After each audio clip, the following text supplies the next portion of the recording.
So this is my 2004 Ford Fiesta MK6. It's had a 1.6 conversion. It was originally a 1.25. It's been lowered, catback induction, and the usual normal modifications.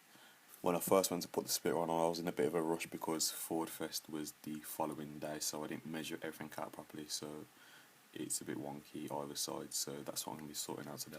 So the first thing that I'm going to need to be doing is remove my bumper, so I can start taking the splitter apart. So just in case you're interested in the actual splitter, it's from Reinstalling, so if you go onto their website they use an image of my car to sell the splitter, so it should be easy to find. So first things first, to remove the splitter from the bumper, there are around 8 or 9 8mm bolts that need to be removed.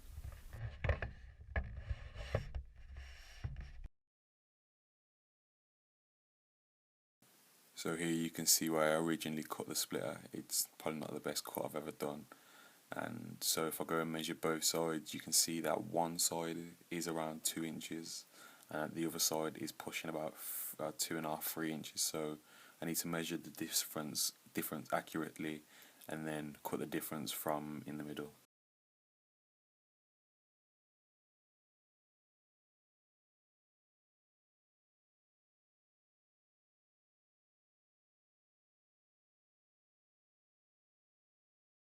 So just so I don't forget my measurements, I've used masking tape to write down the actual sizes on either side, and the difference is 2 centimeters. So I've got to move the splitter rod over 2 centimeters just so that it's not stretching out too far. So when I first put the splitter on, to hold it all together, I used a lot of Tiger Seal, as well as using the offcut of splitter that I originally cut off in the first place. Also, seeing that the right side is the elongated side, I'm just going to leave the bolt holes on the left hand side the same and then re-drill new bolt holes on the right side.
So with a spare piece of aluminium, I cut it out so that it was squared off and flush, and then beveled the front so that it went with the natural curve of the splitter and didn't rise, as well as drilling 10 holes into it so that I could drill through those into the bumper so that I could hold it all together with pot rivets rather than fiberglass.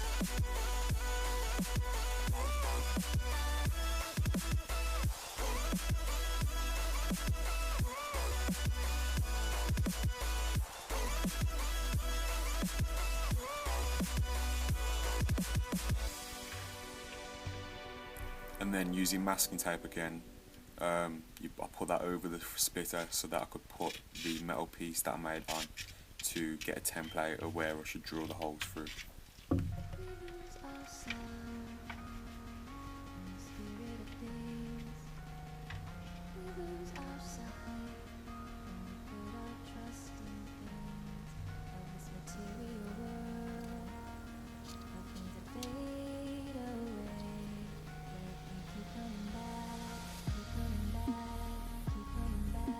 I then went on to drill the holes that I sketched with the pen, and the drill size that I'm using is the same size as the pot rivets that I'm going to be using.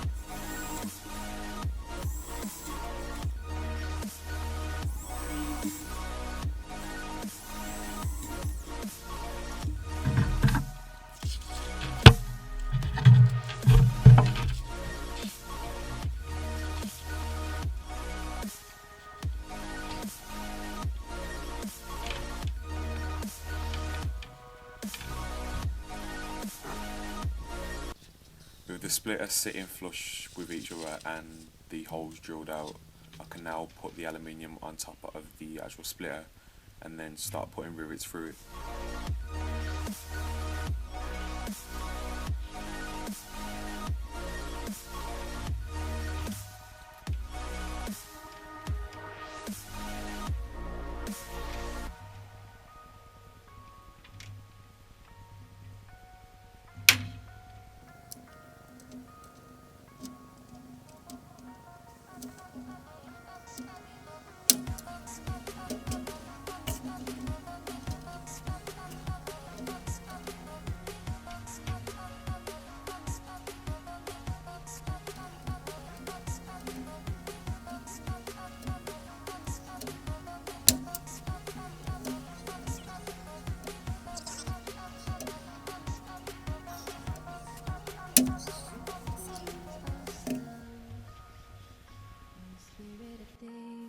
So as you can see now, the splitters held together using the rivets. I had to upgrade the rivets to longer ones because the original ones weren't going through the aluminium as well as the splitter. So the next thing I need to do is measure up and re-drill for the strut that holds the splitter up at the front. But first things first, I'm going to reinstall the front splitter.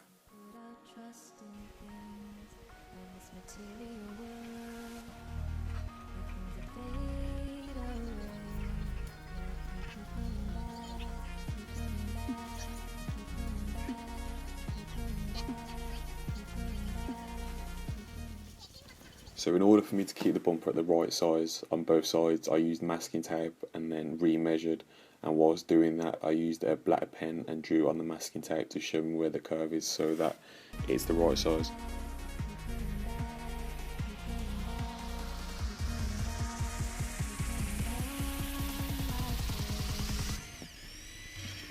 And then once the bumper was lined up with the masking tape, I then carried on drilling the holes for the bolts to go back through.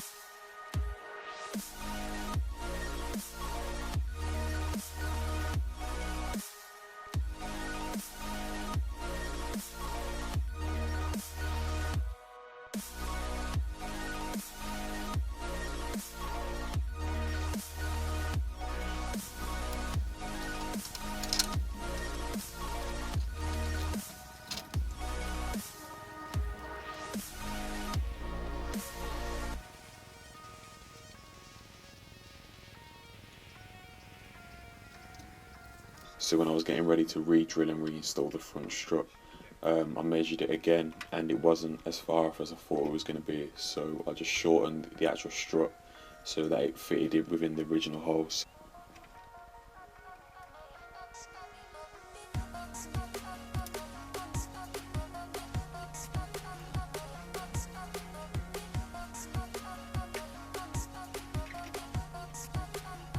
As you can see, the offset for the actual strut isn't as far off as I thought it was going to be at first, so that's why I left it as it is. So all that I need to do now is tighten everything up, and then the bumper should be ready to go on.